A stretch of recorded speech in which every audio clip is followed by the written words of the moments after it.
Hello, my beautiful friends. Welcome back to the show. Today, I am super excited to dive into today's conversation with Nicole Begley. Nicole is a wow, that's a word. Keep you on your Nicole toes. is a zoological animal trainer turned pet photographer and educator. She's also mildly obsessed with numbers, Monday boards, pricing, and all aspects of running a business. So much that she actually runs several brands. Freedom Focus Formula and Hair of the Dog Academy being the main ones, in which her main focus is empowering photographers to turn their dreams into reality and create successful and profitable businesses. Her passion project is running her nonprofit, Hair of the Dog Conservation Fund, whose mission is protecting our global biodiversity and inspiring individual action by supporting conservation projects for wild animals and the surrounding community. Now, she's been on my radar for a while, you guys. We have so many mutual friends. So I'm so excited to dive into this conversation. Welcome, Nicole. Hi, thanks so much for having me. I'm so glad to be here. So, beyond your bio, can you share who you are and your passion? Yeah, for sure. So I think the one common denominator there is animals. Yeah. I have always been like, I was a kid growing up, like no Barbies. I think I just like cut their hair and like pulled their head off or something. I don't know. I was not into dolls. Back in the Cabbage Patch craze, my mom like moved like heaven and earth to get me a Cabbage Patch doll. I was like, great, okay. I never really played with it. I'm like, no, no dolls. Give me all the animals. So definitely animals. And then along with that, just, running a business and helping people create businesses that help them live the life that they want to live and not have to, go work a 9 to 5 unless they want to. I love that. It's so funny, and I never actually put that together, is that I was obsessed with babies. Like obsessed. All I wanted was to be a mama, and I had so many dolls. All I want to do was dress them up. Oh my gosh, that's Yeah, so so funny. it kind of makes sense that I found newborn photography and you found pets. Uh-huh. Yeah, I mean, I have 2 kids, but I was like in my mid to late 20s still thinking like, I don't know that I'm ever going to have kids. Like I'm good Yeah, with my cat and a dog and a horse and like we're good here. I love it. How old are your kids now? Oh my gosh, 13 and 16. Oh, you're in it too. Mine is Mm-hmm. 14 and a half Mm-hmm. and only child, and holy Hannah. Oh, Yeah, that's they should have funny. prepared us for the teen years. I could have used that book. Yeah, right. I'm pretty lucky. I don't like to brag or like make anyone else feel bad. I don't know what I did to like deserve. Oh, I don't know. My daughter's almost 17 and she's still just like I'm like waiting for the shoe to drop and hasn't yet. But she amazing. rides horses and I ride horses and I hold the key to the barn, so Oh, like she yeah. knows that can get taken away. So I maybe love that it. helps. I don't know. Completely. I love that. So let's talk a little bit about pet photography because it is such a cool niche. So I have to ask though, what is the most unusual pet you've been asked to photograph? Mainly not really unusual pets per se, but with my zoo world, I have done a couple commercial jobs. Like the most recent one was our the Raptor Center here in Charlotte. So we were photographing some vultures, a ground hornbill. Oh my gosh, what else was in there? Some owls, kestrel, like all sorts of cool Yeah, birds. so neat. I love that. I love that. So I think let's talk about being in a niche because pet photography Hmm. really is a niche like newborn photography. And I think that there is such a fear when it comes to niching down. And usually photographers think that if they start turning away business, they're not going to have a business. So what advice do you have for those that maybe want to start looking at niching down? Oh my gosh. All right. So, fun fact, when I started my business in 2010, I started as a family photographer Yeah. because back then it was like, well, all right, if I want to make money, I need to do like an in demand niche. So, okay, I'll Yeah. do this. But I always kind of photographed some dogs on the side.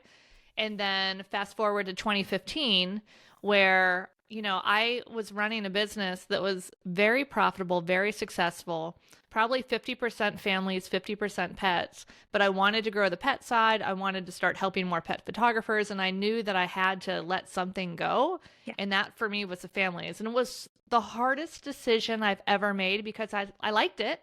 I enjoyed photographing the families. I didn't do anything to market it. It was all word of mouth. I had really consistent $3,000 sales, creating beautiful artwork for clients. Like it was the scariest thing ever. And it was 100% the right decision, but it doesn't mean it's not scary. And if you're thinking about that and you're feeling pulled in like one way of, oh man, I really want to focus on this, I feel like you should do that. And that doesn't mean that you have to all of a sudden stop photographing everything else. Like there were still many families that I said, listen, I'm going all pets, but I will photograph your family for as long as you want me to. Yeah. So you can make that transition easy. You can say yes to things outside your niche. Maybe you just don't put them on your website. You don't put them on your social.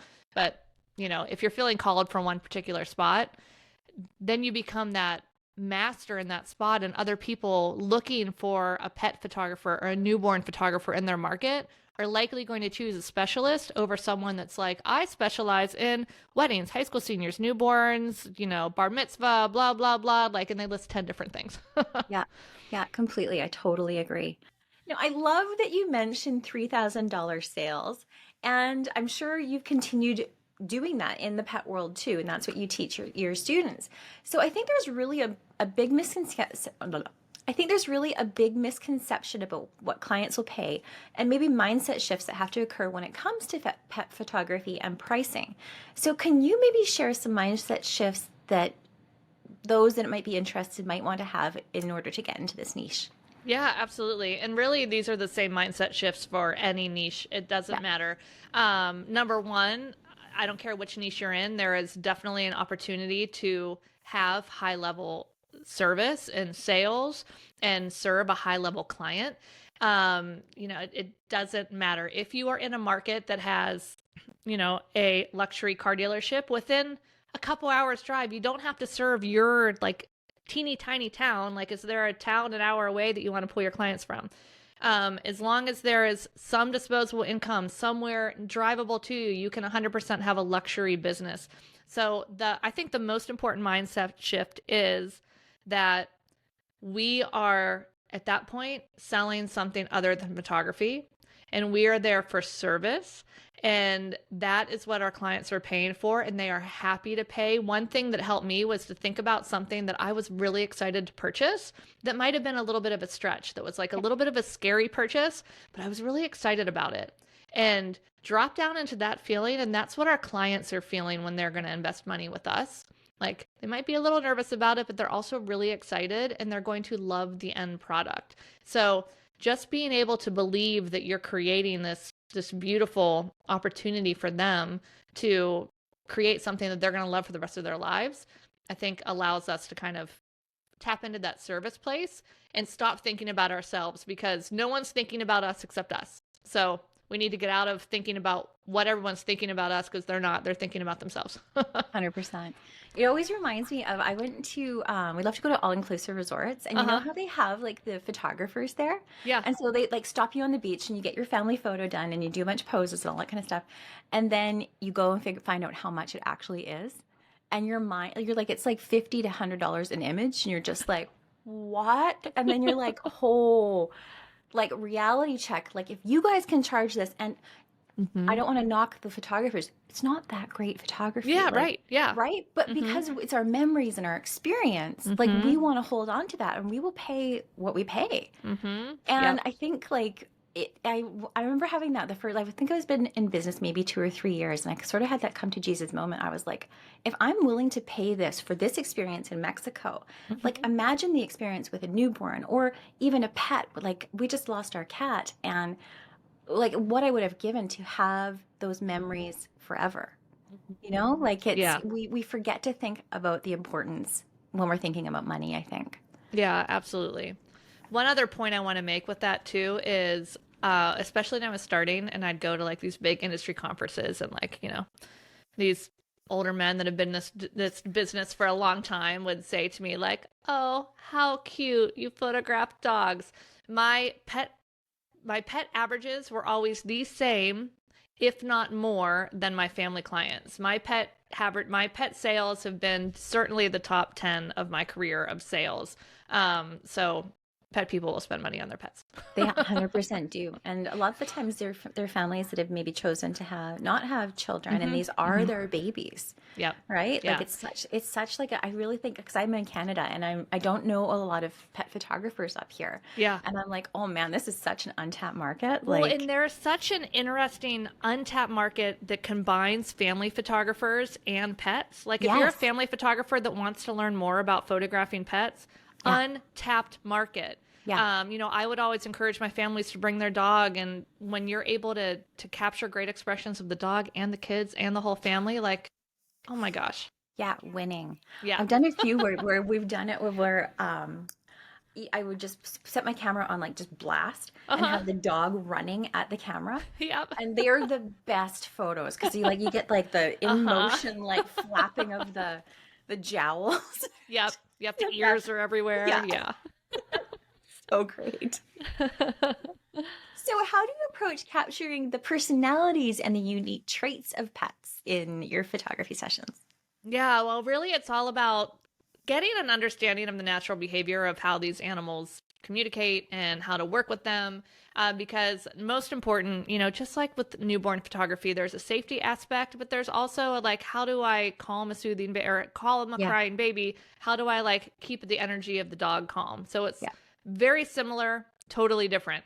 And you know, with dogs, a lot of times it comes to our pre-session consultation where I'm going to tell the owner, like, listen, when we get there, I'm going to ignore your dog for a minute, you know, because I want the dog to come to me.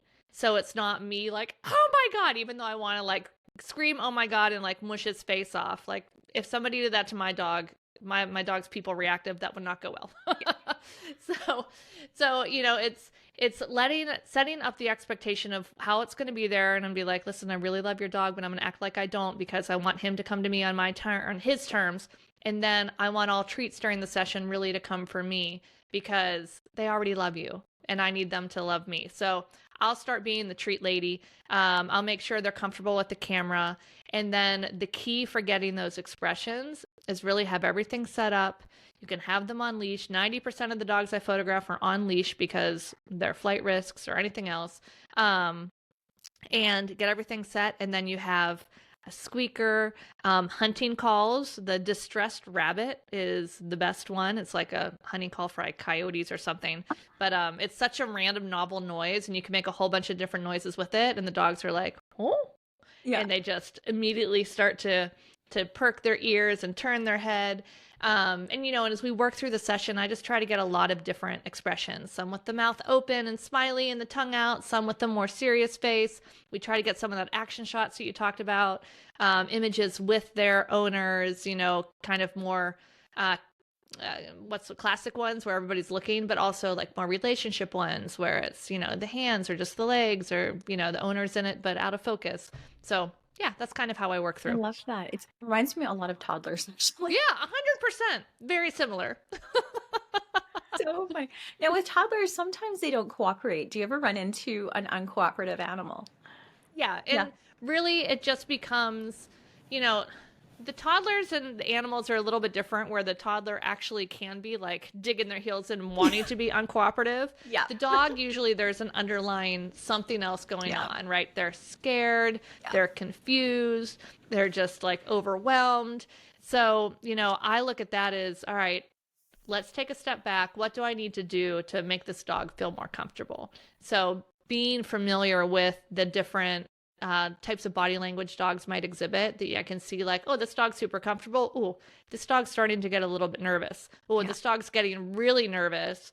And, you know, I don't want it to like escalate to an aggressive situation. So, you know, being able to just be familiar with what you're working with there and using really training, operant conditioning, which is reinforcing behavior you want to see again and ignoring behavior you don't.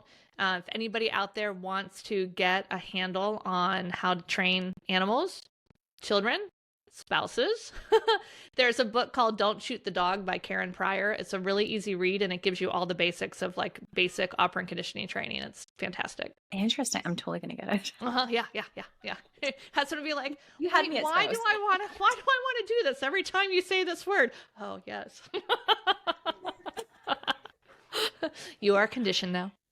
So I would think, especially with an animal, it's important on your location selection to not be in a busy place because of Mhm. all the distractions and potentially all the other animals that you could encounter off leash. So, how do you work on location selection with your clients? It depends. So some dogs can handle the really busy areas. So like I love to shoot in the city. Yeah. So a lot of my sessions that are my favorite are more urban, and a lot of people come to Mhm. me for that because they like the look of that. It's not just the Yeah. normal nature stuff. But only certain dogs can handle that. Yeah. So during my pre-session consultation, that's one of the things we talk about, like how comfortable is your dog in new places? How comfortable is your dog in busy places? How comfortable is your dog around new people, new dogs, any sort of reactivity, things like that.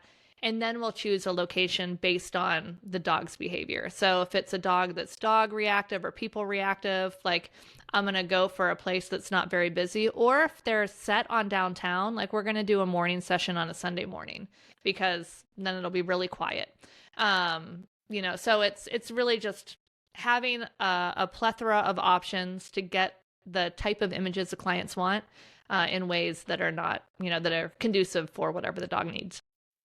Totally. Now, what role do pet owners play in the sessions, and do they play much? Yeah, Yeah. absolutely. So we talk about that beforehand too. Yeah.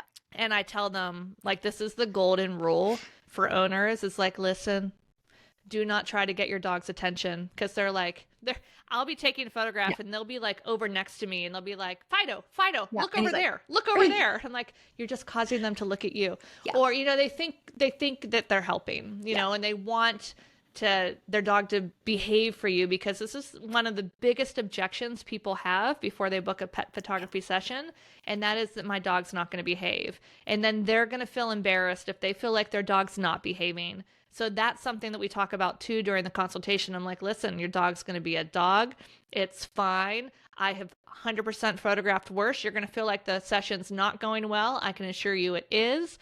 And I tell them the rules are basically like, I don't want you to try to get your dog's attention. If I need you to say something or try to get their attention, I'll let you know. Like sometimes I'll have the owner, depends if somebody else is holding the dog or if it's a dog that has a good stay that can be off leash and we're in a safe area to do so, then I can have the owner like walk behind me or say something, or I just basically direct them and I tell them I'm going to direct them. So that way if they are like we're at the session and they kind of forget and they're like Fido, I just say, oh, remember, let me try to get the attention, and then maybe I'll just redirect them of like, why don't you walk over here? Yeah. Or have them do something else. It's honestly, it's so similar to working with babies and toddlers because Hmm. those are the exact same. Because I love like posed portrait baby photography Uh-huh. and even like 1 year olds. But whenever I'm working with a 1 year old, it's always like the entire crew behind me. And so you get those pictures where baby's to over Uh-huh. here. And you're like, no, what I want is like the eye contact. That's the Uh-huh. picture you want. So Yep. everybody, please be quiet. Right. Yes, 100%. Yeah. That's what I feel like makes dog photography so Yeah. impactful is when you have that connection with the Yeah. subject.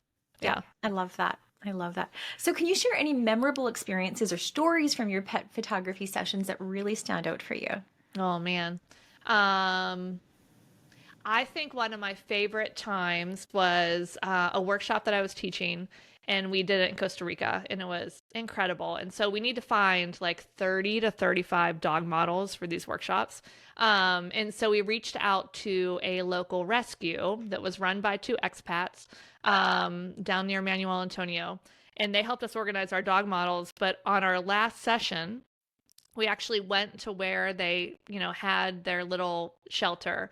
And it was, it's just random spot in Costa Rica, but right down the road is this beautiful river, this tropical jungle. It was like amazing. So we just took the dogs down there and we used the adoptable dogs as our models for that particular session. And so then they could use them to go get the dogs adopted. And I was just magic. I love that so much. I've been watching TikTok recently, and there was a fellow that was doing that with shelter Uh-huh. dogs as well, and just like basically just having them on a white background and Yeah. showing like their intake photo and then Uh-huh. what they're doing. And I'm just like, this is just Oh, this makes my Yes. heart like I just want to cry. I love this Oh. so much. You're doing Uh-huh. God's work. Right. So Yes. great. So great. So let's switch a little bit of gears, and I want to talk a little bit about business. And I Yep. want to talk a little bit about the 4 stages of photography business and how the messaging of what we offer has to change as we increase our pricing. So can you maybe share Oh what the my four gosh. stages are, and Yep. we'll dive into that. This is my favorite soapbox. Yay. Basically, like after, gosh, over a decade of helping mentor other photographers, I've realized I'm like, oh my gosh, every single photography business pretty much goes through these 3 of 4 stages. You don't have to get to the fourth. But if you're in business long enough, you usually do want to get there. And that is like kind of starting off on level 1, which is our like all-inclusive, low-cost digital, because we're like just trying to figure out how the heck our camera works, right? Yep. So like to try to build a business at the same time, you're like, oh, so you're like, all right, I gotta learn my craft, and okay, and it's okay to earn some money on the side. But we all know that if you stay there too long, you're gonna get burnout. You're not gonna be profitable. Like it's a short-term stay only. And then you move up to level 2, where you're starting to bring products into your business. And that's a whole nother, like when you started to learn your camera. So that level of sometimes can feel like overwhelm, but now on the business side, but it's all right, how do we start to sell products? How do we start to usually you start to hit your first $1,000 sale around here, and you're getting your feet wet with like printing and customer service and maybe some live sales and things like that. And then the goal, I think, for everyone should be get to level 3 as quickly as possible, which is what I consider the bread and butter and the quickest way to a 6-figure business, which is getting to that $2,000 or $3,000 average sale, where you're 33 to 50 clients a year. You're selling products, you're selling service, and then that higher level, which is optional, is like the $3,500 to $5,000 average sale, like the truly luxe space. But the way the messaging changes as we go up is no one's spending $5,000 on photographs. They're spending $5,000 on an experience. And the key to starting to talk to those level 3 and 4 clients is to start to tap into their identity and their values. Like, why are they looking after this? Why do they want to have this photography session? For a newborn, maybe it's like, oh my gosh, this is our first baby, or maybe we've tried for 5 years to have this baby. It's a miracle baby. Like, you're going to ask them, why do you want to have this session? You're going to find out what's important to them. So then you can start talking to them about that. You can even ask, one of my favorite questions is, what's most important to you in this experience? And then they can talk about either, for me, it's one of 2 things. Usually it's someone saying, hey, I just moved in a couch, I know, or to a new house. I know you specialize in beautiful wall art, and I would love to get something really cool in my living room. Awesome. Or it's somebody that's like, this dog is my heart dog. She's been with me since college, through marriage, divorce, through a baby, like whatever. And, she's getting older, and I want to capture memories. I'm going to talk to those 2 clients differently, even though it's the same service. So once you start to understand that, the price objections start to disappear. And then those level 3 and 4 people are going to book you because you understand them and you know why they're coming to get this service. I love that. It's interesting. I've been on a sabbatical for the past year, Yeah. and I'm going to be coming back hopefully in the fall with I burned myself out, honestly, Nicole, Yeah. and I was undercharging, over delivering, doing that same cycle. And I've been in Mm-hmm. business since 2010 myself. Like, Right. I teach, I know better, but I wasn't doing the things I should be doing, right? Like, is what it is, right? So I unfortunately, like, I had to stop the ride because I was just like, this just needs to Yeah. I just need a break, and I need to figure out Mm-hmm. what this business is going to look like if I decide to go back, and what Yeah. it's going to look like. And so I had made an announcement recently, and I had a client. She's like, I'm expecting, and I'm due in like October, November, and we would love for you to do our photos again. And I'm like, absolutely, I'd love to. Here is my new pricing. And she's like, and then I was like, you might want to just discuss it because it has changed. Uh-huh. And she's like, I don't have to look, Lisa, regardless of what you charge. I'm going We're to in. pay that. Like, Uh-huh. I was just like, because I'd been having those heart, like, oh Mm-hmm. my gosh, like, this It is so happens to different, all of us. right? I think a lot of photographers think just because like, oh, we've been in the industry so long that we don't have the same uh, belief challenges situations Yeah. that they do. Like every time I'm having a big sale, I'm like, oh my God, did they look at my pricing? Do they know what this is costing them? Oh, I'm going to have to tell a number. Like every time still. And then every time I have an inquiry and they're like, oh, it's too expensive. Yeah. I have that moment where my conscious mind is like, see, you should lower your prices. Yeah. I'm like, no, Yeah. I should not. Yeah. It happens to all of us. Right. It's so funny. And it's just like, and even just standing in that, because I did have another inquiry and they're like, sorry, that's just not in our budget. And I'm like, absolutely no fun. Like, that's no problem. Right. But I did have that moment where I was like, oh no, I went too Yes. far. It's not going to work. Right. And then I'm like, no, just stand in this. It's going to work. It's going to work. Just like stay, hold. Yep. Right. Absolutely. Oh goodness. So with messaging shifts with these 4 stages, what are the shifts that they need to make in their marketing? Yeah, really it's about talking to these different stages. Yeah. So like when you're at that level 1 and you're just learning your camera and you're just like, I want people to practice getting paid. Like you hear a lot of shame around like a shoot and burn photographer. And I'm like, if that's where you are and you're just starting, I don't think that should be shameful. I mean, I just think you need to know that you can't stay there long term because you will burn out. But yeah, there it really is just about photography. And it's like, hey, here's a great deal. It's like a almost impulse buy from a consumer, like, oh, that would be fun. Yeah, that's affordable. Let's do it. And then you start to move up to the level 2, which you're starting to have products. So now we're going to talk about our products. And you've always heard, like, talk about the benefits, not the features. So for instance, only mounted prints ever leave my studio. But if I said to clients, like, my prints are mounted on styrene with a UV coating and a linen texture, like, that's like Latin to them. They have no idea what that is. But instead I say, hey, these prints are not like your normal floppy prints. They have a backing so they don't bend. They have a special coating so they don't fade, and a linen texture just because it makes it extra beautiful. So you're talking to them about why they need those things. So at that level, it's a little bit more about these products, why they might want the products versus digitals, like how the products are more valuable. And then when you get to 3 and 4, that value and identity piece is non-negotiable. Yeah. Asking people why they're looking to do this session, asking them what's most important to them in that session. And then you get the values, and then you can speak to those, and it just makes such a bigger connection with them. And that. All of that should be on your website. Yeah. So like, as you're at level 3 and 4, I can hear people out there like, Nicole, their values might be different. Yeah, but generally what your target client values. Like, if I was selling artisanal chocolate, like my target client would care about the single origin chocolate with the fair trade conditions of the people that are growing the chocolate. They would care about environmentally sustainable growth of the chocolate and like things like that. So what messaging pieces about what you offer will appeal to that identity that you want to attract into your business. So for pet photographers, everyone with a dog is not our client. Like someone that keeps their dog chained out behind their house is certainly not our client. Someone who looks at their weekend and figures out what they're doing with their dog and planning their weekend around their dog. Like, let's go to this brewery because it's dog friendly, but we're not going to go over here, but we'll take the dog for a hike and then we'll go here and there. Like, that's my target client. So me writing a website to that person looks very different than writing a website to the person that has the dog is just an animal chained up behind their house. Do you do cats as well? Sometimes, but yeah, the very few, like I think people don't have the same emotional, I love cats. I mean, I will have cats forever, but I think they don't have the same emotional connection.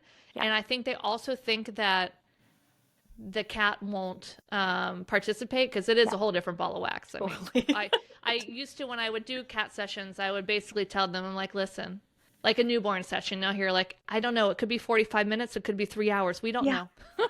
So that's what I would tell them.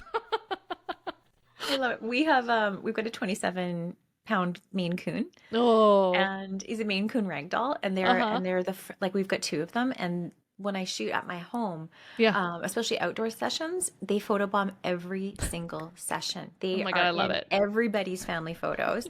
They're so friendly. Right? That's fantastic. Yeah, I love it. Love it. So can you share a little bit about your platform, Freedom Focus Formula? Yeah, absolutely. It's a new website and actually the podcast. So I have my podcast. It's now called Freedom Focused Photography, but we have over 200 episodes on there because it started as Hair of the Dog podcast. So we just Yeah. had a name change, but it has been about the same thing. It's been about business. It's Yeah. been about pricing. It's been about marketing. It's been a lot about the mindset of what is required to run a business because I find that is the biggest differentiator between people that are going to be successful and people that struggle is what's going on between their ears. Like they're getting the same information, they're getting the same strategies, but the thoughts that we're thinking kind of keep us behind this wall of being unable to take the action or taking the action with disbelief. So then the results don't happen. So we talk about all those things and you can check it out at freedomfocusformula.com. Love it. All right, you ready for our lightning round? Oh, okay. Yeah, let's do it. If you like to cook, what do you like to cook the Oh most? my God. I like to cook takeout. Okay, what's on the menu? Sushi, Italian. Yeah. Oh, okay. So let's rewind 4 years ago when like the world was shutting down, right? And it was like my biggest fear. I was like, oh, I have a family of four that I'm gonna need to cook for all the freaking time. And it actually turned out I didn't hate the cooking. I hated the planning and not knowing what was there, and also just the rush of, because I'm working and I love my business. So I'm like, keep on working. And then it's like, all right, the kids are home. Now we have to go to soccer. Now we have this, but now we need food. And I hated and still hate that like rush and crunch of time where Yeah. if it was like, oh, I work, I can make myself a glass of wine or a chocolate martini and make some dinner. Like that was lovely. I love it. I love it. But now it's all about ease. So takeout, Costco, Yeah. crockpot meals, whatever. Seriously, Costco saves my life. What did you want to be when you grew up as a kid? Well, shocker. I wanted to be a veterinarian. Yeah. Turns out I married a veterinarian instead. I thought I was going to go to vet school, but then I found the whole zoo world. I was Yeah. doing an internship at the Pittsburgh Zoo in college. And I was like, oh, it can be a animal trainer or a zoological, keeper, but I focus more on the training side, and all the keepers really train nowadays. And I was like, this is amazing. So I did that for 13 years and still love it. Like I there's times that I wish that I would go back, but I wouldn't actually trade where I am now for that. Just with the freedom of being able to travel. I love to travel, so we get to travel a lot where, I had a certain number of vacation days, which I could never go back to. I'm completely unemployable. No, I'm completely unemployable too. Yeah. Oceans or mountains, and why? Oh, how about option 3, a lake in the mountains? Ooh, Mm. good choice. Yeah, for sure. Favorite guilty or not so guilty pleasure? Oh, definitely guilty, and definitely The Bachelor. Oh, good one. Yeah. Good one. Uh-huh. Did you catch Love is Blind on Netflix at all? I've been starting to watch that one because people have said, and I'm like, it's good, but it's not to my obsessive Bachelor level. I I love think it. because Bachelor has so much travel interwoven with it, which actually I'm just catching yes. up on the current season, and they're in Jasper. Oh, that's cool. I love it. And I'm like, oh, I need to go. Where do you feel most centered and happy? At the barn with my horse. I Yeah. love that. I thought you said the bar. I know everyone always thinks I say the bar. When I also just got Invisalign a couple days ago, so I'm still trying to learn how to properly talk. So if you guys sound like I'm slurring my words, especially S's, it's the Invisalign. I was not at the bar. Instead, I love go to the it. stables where my horse lives. So good. Go-to song that lifts you up when you're down. Again, horse. Yeah. Yeah. Love it. Oh, a song. Song. You say song? Yeah. Okay. All right. I guess right now I didn't think I was a Swiftie, but Yeah. turns out pick just about any of numerous songs. Yeah. I didn't know I was a Swiftie too until like the Super Bowl.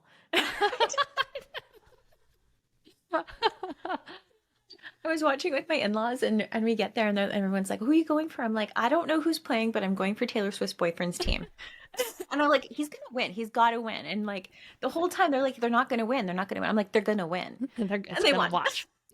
That's funny. what's the best piece of business advice you've ever been given? Oh,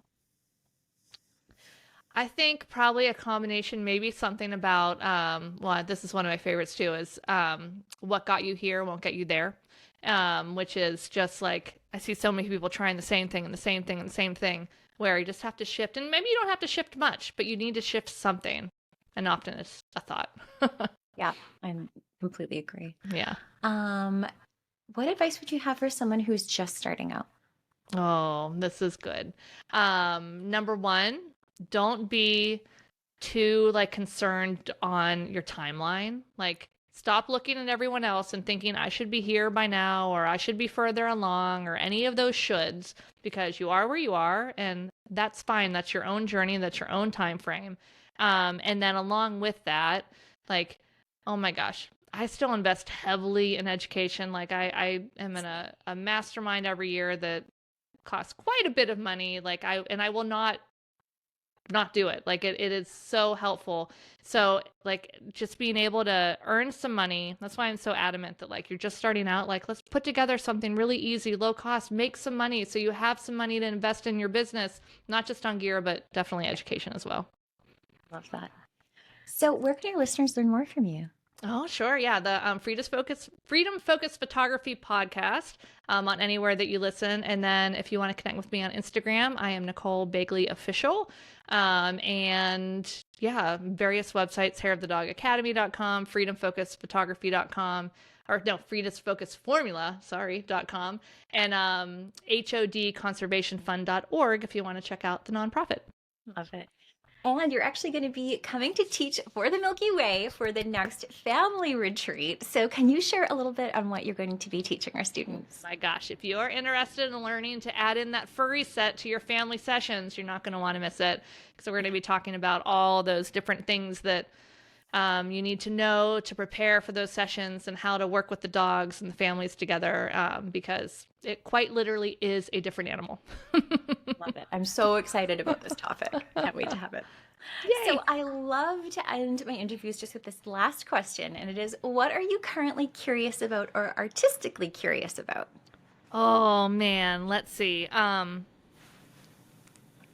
always curious about travel and how to incorporate still photography while I travel. Like whenever I go somewhere, oftentimes I do drag my camera and like I'll find a model, and some of my most favorite images that I ever created were created like on vacation when I dragged my gear for like a week through Ireland just for one shot that I had envisioned in the dark hedges, which is like one of my favorite shots ever, and repeat this on numerous places that I go. So I'm always planning new adventures. Love that. I love that. Well, thank you so much for joining me today. Of course. Thanks for having me. It was a pleasure. Oh, my beautiful friends, I hope you have enjoyed this conversation just as much as I have. I'm sending you so much of my light and my love today and every single day. We'll see you next time.